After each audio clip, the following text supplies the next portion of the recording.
Yeah. Are you going to be able to, or you just move it for I'll that? move it. Okay. So compliance and resistance. So I have a couple little short videos. One, and then the second one is really good, and it shows the calculations and all that, but I just want to briefly touch on compliance and resistance first.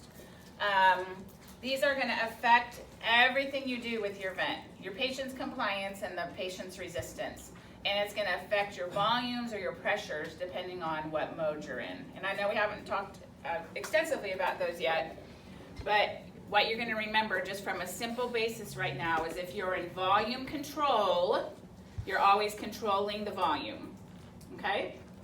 So if you have changes in resistance and compliance, what other variable is there? Pressure. So if you're controlling something and you have changes in compliance and resistance, they're going to affect the one that's not being controlled. So when you're in volume control and we say, I want this set tidal volume, the ventilator is going to continue to deliver that tidal volume, no matter what, with a few exceptions like problems. So when you have changes in compliance and resistance, it's going to change your pressure. And what we see is your pressure will go up, because we're more worried about bad compliance and bad resistance than good. And then the opposite will happen if you're in pressure control. So if you're controlling pressure, the pressure is not going to change if you have changes in compliance and resistance. What will change will be the volume. And so the volume will go down. And this is sometimes a concept that's hard for students, and I'll be like, we just drill it and drill it and drill it and drill it until you get it. But what you just have to simply remember to make it easy is whatever you're controlling, that will not change with changes in resistance and compliance. Whatever you're not controlling, whatever is the variable in that mode is what will change. Okay? So let's watch these and then we'll discuss it a little bit more to make sure that everybody understands. Welcome to 5 Minute School. Today's video we're going to be talking about lung compliance. We've already mentioned in previous videos, we've talked about the function of the lungs as an organ. We mentioned the mechanisms of ventilation. So we know by now that the lungs are an elastic organ. It's very distensible. So the lungs are very distensible, which is another word of saying stretchable, so the lungs can stretch. Lung compliance basically means it's the ability of the lungs to expand under pressure. Now, it's basically also known as a change in lung volume per change in transpulmonary pressure. That's the more complicated way of explaining lung compliance, and it's based on changes in volume divided by changes in pressure. But it basically means how well the lungs can expand under pressure. So at a given transpulmonary pressure, and you might be wondering, what is transpulmonary pressure? Transpulmonary pressure is the pressure difference across the wall of the lungs. So we have alveolar pressure on one side inside the lungs, alveolar pressure, and on the outside we have the pressure inside the pleural cavity, which is known as intrapleural pressure. So the difference between these is transpulmonary pressure, and this figure is usually positive. Here, let me draw that so you don't get confused.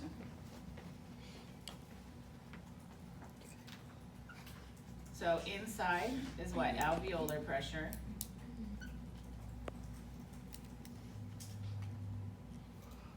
And outside is the pressure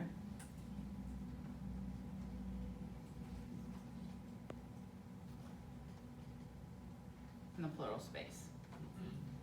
So they're just talking about the forces basically that are going to affect how well your alveoli can expand or distend, which is what compliance amounts to at the end of the day. I'm not testing you guys on what transpulmonary pressure is, but it's just important to understand that when we talk about compliance, we're talking about how easy the lung distends.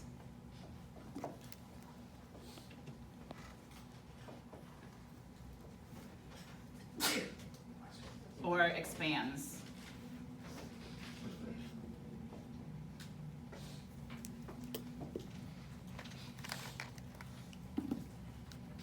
So the more compliant your lung is, the easier it is, right?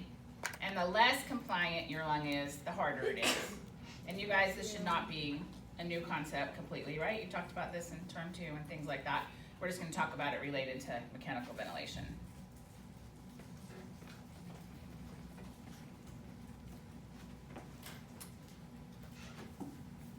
Transpulmonary pressure in normal physiological conditions is usually a positive figure. So a given transpulmonary pressure will cause greater or lesser expansion depending on compliance of the lungs. So it's all about how well the lungs can expand under pressure.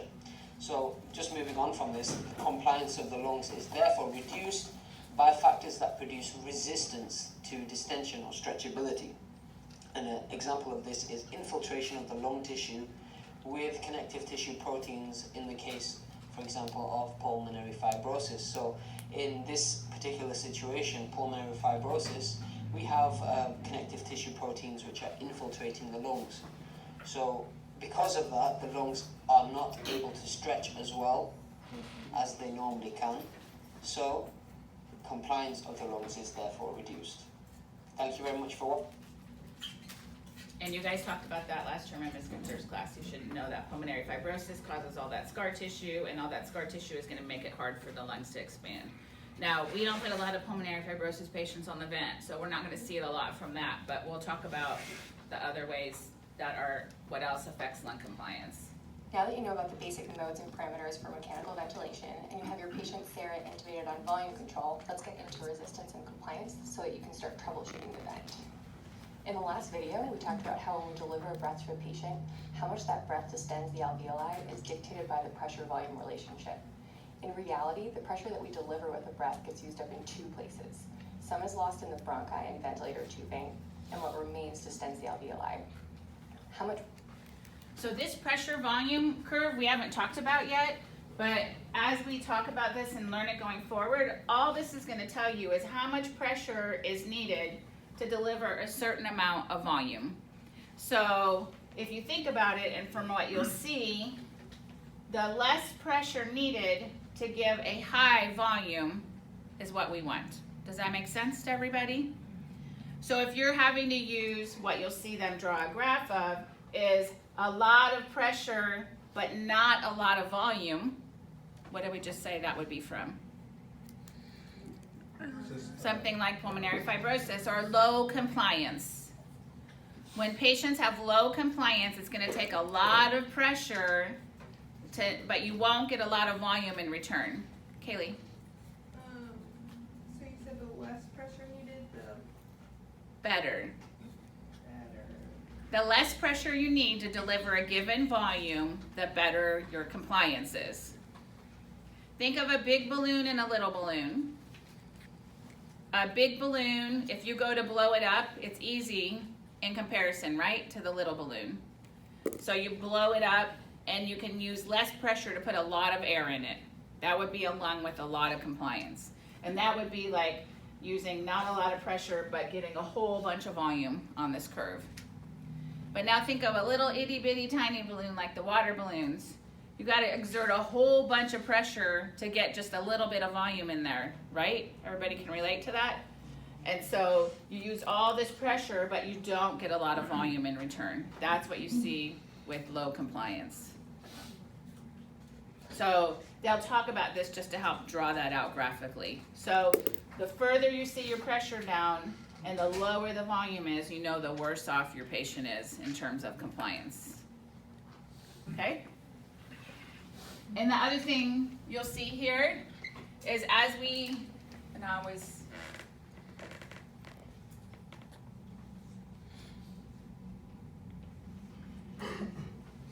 as you're going down into your airways and down into the alveolar levels, resistance is here. Compliance is here. And those are very common abbreviations. Devin? What type of patients would you see on top of the curve? Would it be like emphysema? Yes, exactly. Patients with very high compliance, like a COPD patient, would be overly compliant. So you would see less pressure and a lot of volume. So this is normal. And then low compliance patients would be here, and high compliant patients would be there, which we'll show you as we move forward. Everybody good with that so far? Okay. pressure is used up in the ventilator tubing and bronchi is determined by resistance, and how much the alveoli are distended by a certain pressure is determined by compliance. So let's start with resistance. This might seem a little bit abstract, but if you get the hang of this now, it will make troubleshooting the vent much easier. Your patient Sarah will thank you for taking the time to learn this. The equation that we use for resistance comes from the basic physics equation Ohm's Don't law. write this down. The analogous equation. I'll when tell you talking which about one. mechanical I'm writing it on the board. is change in pressure equals flow times resistance. Our change in pressure is similar to a change in voltage, and flow is similar to current. When we measure the resistance in mechanically ventilated patients, we set the flow to 60 liters per minute so that it equals 1 liter per second. This simplifies the equation to change in pressure equals resistance. In mechanically ventilated patients, the pressure we use to calculate the resistance are the peak inspiratory pressure minus the plateau pressure. The peak pressure is the highest pressure that the respiratory system sees. The plateau pressure is what was not lost to resistance and is left over at the end of inspiration when flow is 0. So how do we find out what the peak and plateau pressures are? So take a look at the vent screen here for your patient who is in volume Anybody know control. what vent that is? We can see that the peak pressure here, to G5. calculate the plateau pressure, we do an inspiratory hold. Watch the pressure tracings as we do this. We move the, Okay. So PIP is also known as P peak on your ventilator. So when we say this formula for resistance is PIP minus plateau, know that PIP also equals P peak. Or you just might say it peak.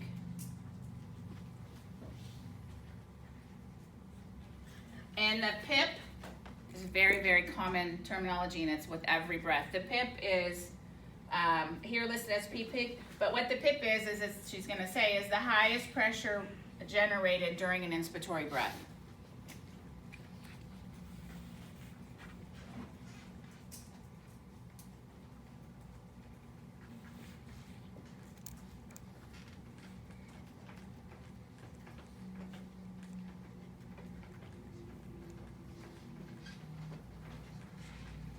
And as you guys are on your vents today, now you can look at that and know what that means. And it's one of the recordings on the ventilator that you do under your patient parameters. So we set our settings, but a peak pressure or a PIP is always going to be listed under our patient settings. And what the PIP encompasses is how much raw there was to overcome, as well as how much compliance there was to overcome. So how much pressure did I need to get through the airways, and then how much pressure did I need to actually distend the alveoli? That's what ends up making up the two. Yeah, Jess. Let me know if we're gonna get to this, but my preceptor also did it with expiratory hold. Is that the same? Expiratory hold is for auto PEEP. Okay. But I just the wanted to do servo, both. you have to do both. Okay. Are you on the servo? No, we're on the G5. Oh, so a lot of people do both during their vent check because the inspiratory hold gives you the plateau and the expiratory hold is going to give you auto PEEP setting. So, but on the G5 in particular, you can do the inspiratory hold here. On your other vents, it's inspiratory pause, whatever it might be. So when you do your inspiratory hold, you're going to get this, which that's the plateau reading. So some of your vents will actually read a plateau number. Some of them you have to do what she's going to do here, which is scroll over and use your dial with a needle to actually see what the plateau pressure was. But yes, Haley. Can you tell me again, inspiratory hold gives plateau pressure and expiratory gives? X auto PEEP. So inspiratory holds we do all the time with every vent check. Yes, Kaylee. That's for compliance, right? Expiratory hold is not for compliance. Inspiratory hold is, but a lot of people will do both at the same time because it's used for different things in your vent check. But you need your inspiratory hold to get your plateau. Okay? Everybody got that? So a plateau is nothing more than, so we have our PIP here, our plateau. How much pressure is needed at end of inspiration to keep the alveoli distended?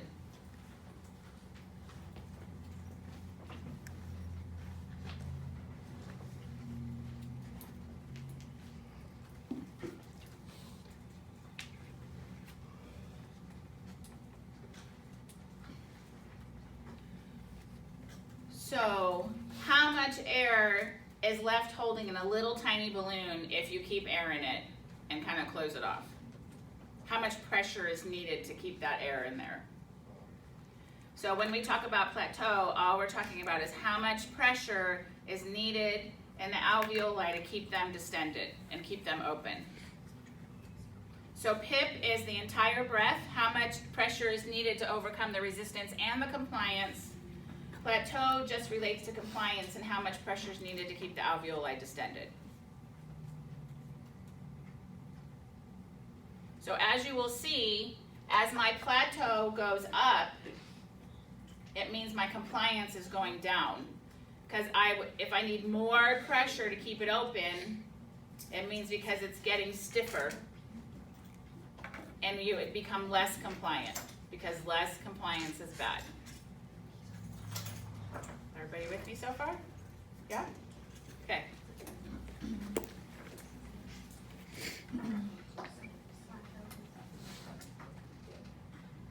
Cursor to the flat portion of the curve to measure the plateau pressure. So you can see she's using a little So let's take a look dial. back at our diagram, equation, and pressure tracing to make sense of all of this.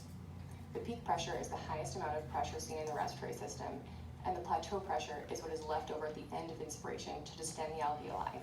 So the difference between these two is what is lost to resistance. Taking a look at the equation in the diagram here, can you think of some things that might cause an increase in resistance? Feel free to pause the video to think for. Oh, we're gonna pause the video. Okay, Dr. Rat, what could cause increase in resistance? These should not be hard questions. Higher pressure. Yeah, but what would, if high resistance causes higher pressure, what's something that would make your resistance high? Space. Hmm? Dead space. Mm-mm. What is gonna, what? Well, through. No, pleural fusion's in the pleural space. Constricted airway. What? Hold on. What did you learn about last term? Which diseases increase resistance in the airways? Bronchospasms, yeah. Asthma, suctioning, mucus plugs, kinks in the tubes. Anything that causes constriction or narrowing of your airways increases resistance. See, I told you it wasn't that hard.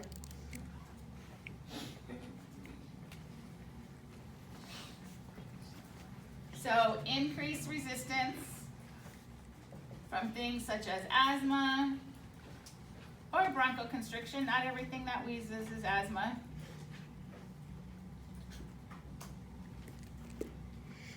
Secretions, mucus plugs, things like that. Do you think those are pretty easy to fix? Yeah. Suction your patient. Throw some saline down, clear the mucus plug, give them a breathing treatment. Resistance is generally much easier to fix.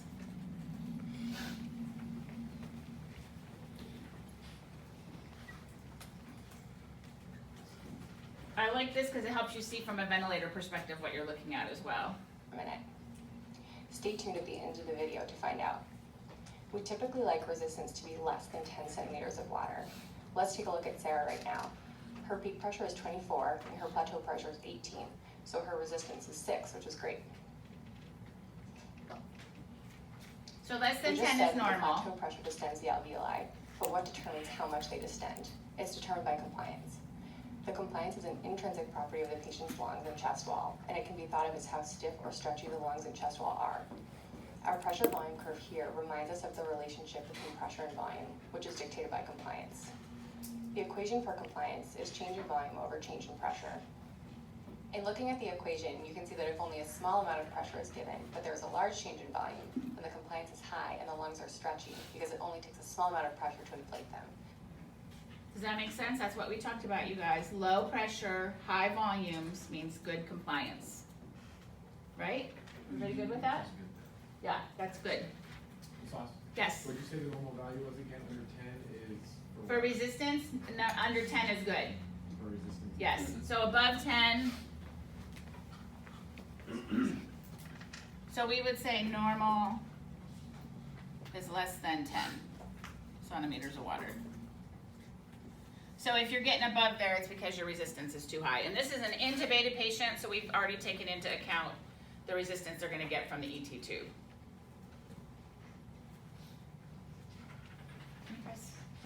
Please, thanks. Conversely, if a large amount of pressure is given and there's only a small change in volume, then the compliance is low and the lungs are stiff. Another way to look at this is back on our pressure volume curve. If you have high compliance, the slope of the curve is larger, and if you have low compliance, the This is slope what of we the were curve just is talking smaller. about. When we're talking about compliance in a mechanically ventilated patient, the change in volume is the tidal volume, and the change in pressure is plateau pressure minus the PEEP. PEEP is one of our set variables.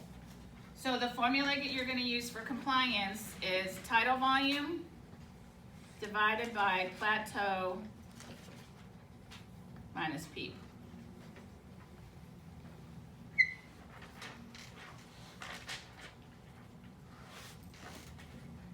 Not yet. Compliance equals tidal volume divided by plateau minus PEEP, and you have to do that first.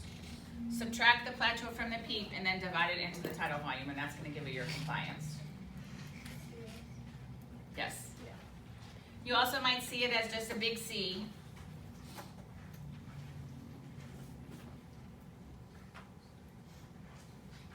So I'll give you the little trick of how somebody came up with this a long time ago to help you with the pressures. So compliance is complete. Compliance for COM, plateau minus PEEP.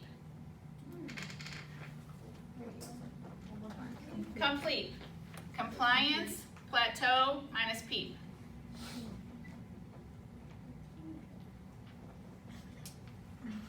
This one is raw pipple.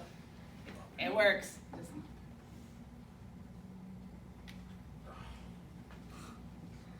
Resistance, PIP, and plateau. Because that's what people struggle with, is which pressure does which. But if you really think about what we're going over here and what reflects what, that should also help you remember.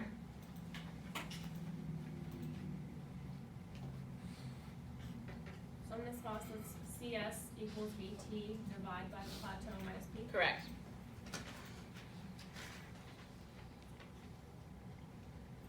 And for our purposes here, they're gonna tell you in general what compliance is a number, but for on the ventilator, compliance, we want it to be greater than 30 milliliters per centimeters of water.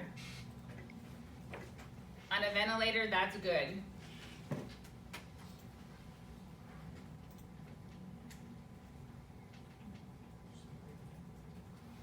So we want our compliance to be greater than 30 mLs per centimeters of water. And with the same number, you're gonna learn you want your plateau to be less than 30. Because high compliance is good, but high plateaus are bad. So you want your plateau pressure to be less than 30 centimeters of water.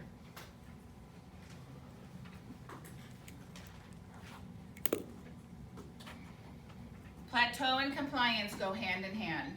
If your plateau is rising, your compliance is going down. That's what you need to remember. If you see your plateau increasing, so increases in plateau equal decreases in compliance. Period.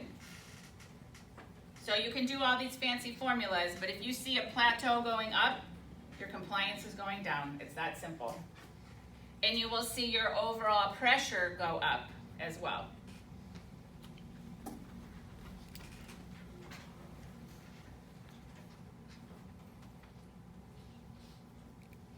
Are there any questions?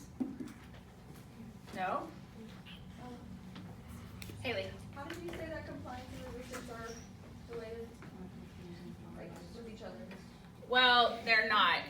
They combine your overall PIP, but compliance is here, resistance is here. So they affect air delivery into the airways, but they're two different components. So, because resistance is here, compliance is here, okay?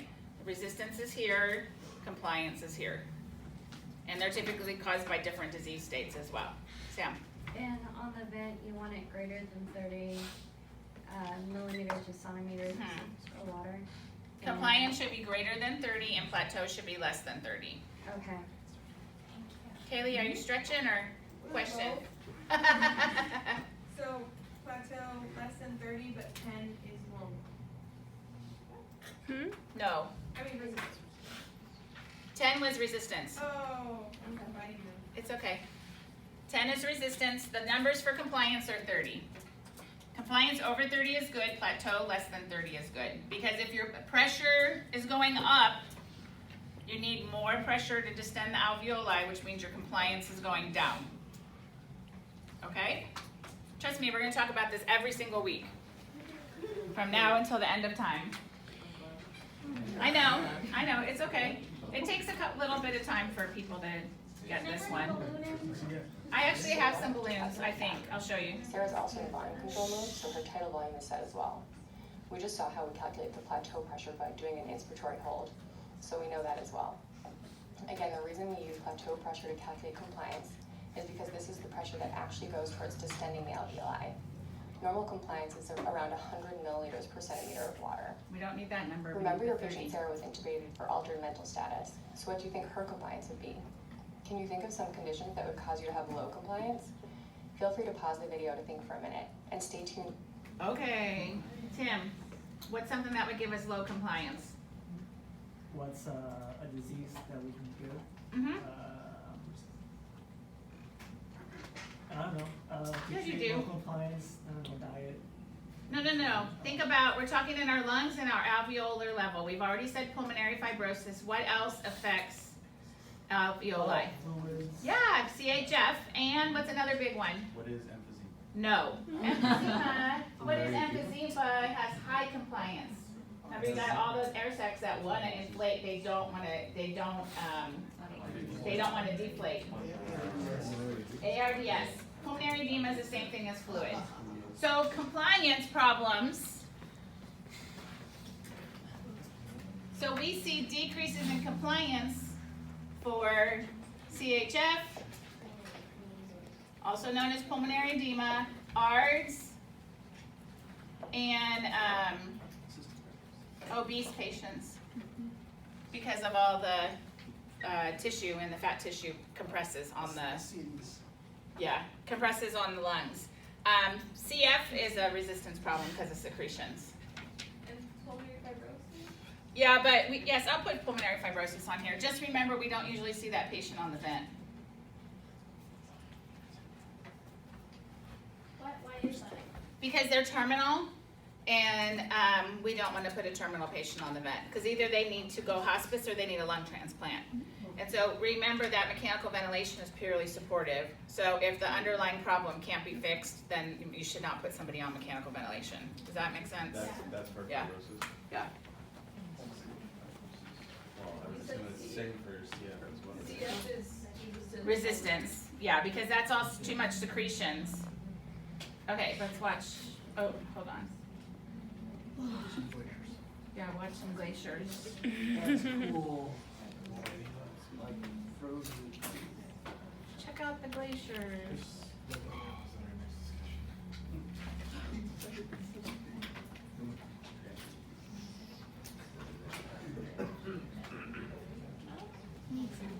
This pressure that the Okay. ventilator goes to two places. One, it gets used up as resistance as it goes through the endotracheal tube and the bronchi.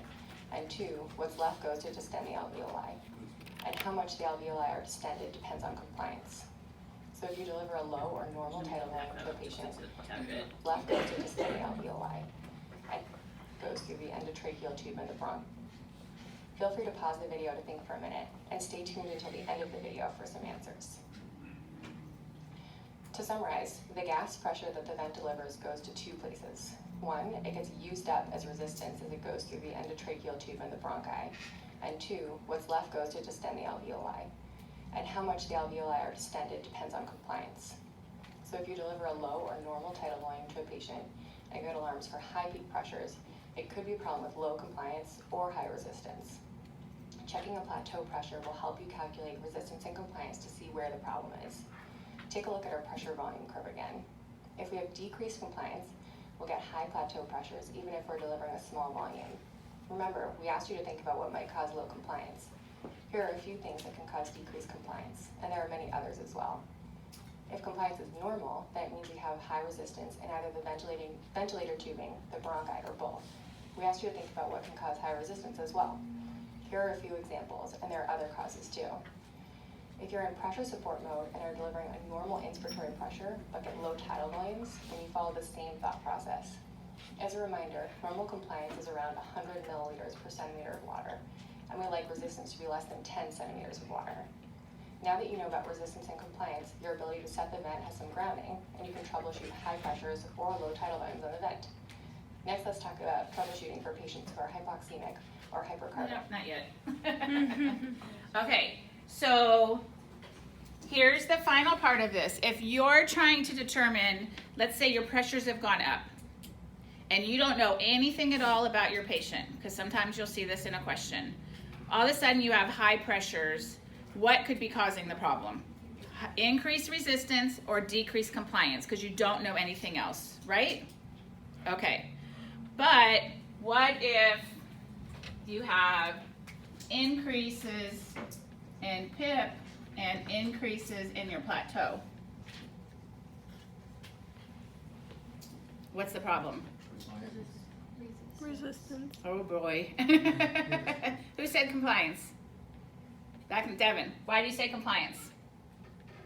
Because if the plateau is increased, then your compliance would have been. Correct, that's right. If you have an increase in PIP with a corresponding increase in plateau, it is a compliance problem. Decreased compliance. So this is going to help you going forward. If you see your plateau going up over time and your PIP going up over time, it's because you have a decrease in compliance.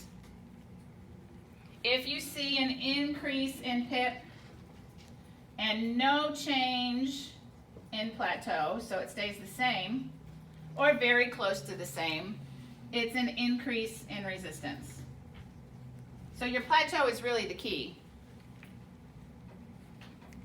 So if you don't have any information at all and your pressures are rising, it could be from either one, an increase in resistance or a decrease in compliance. But if you have your plateau, if your plateau is going up along with a PIP that's going up, it's a compliance problem. If your PIP is going up and your plateau stays the same, it's a resistance problem. So plateau is the key. Because an increase in plateau, as Devin said, always means a decrease in compliance. That's one of those few always. I don't say that very often. Does that make sense, you guys? Yeah? Okay. All right, take a break. Be back at 9:35.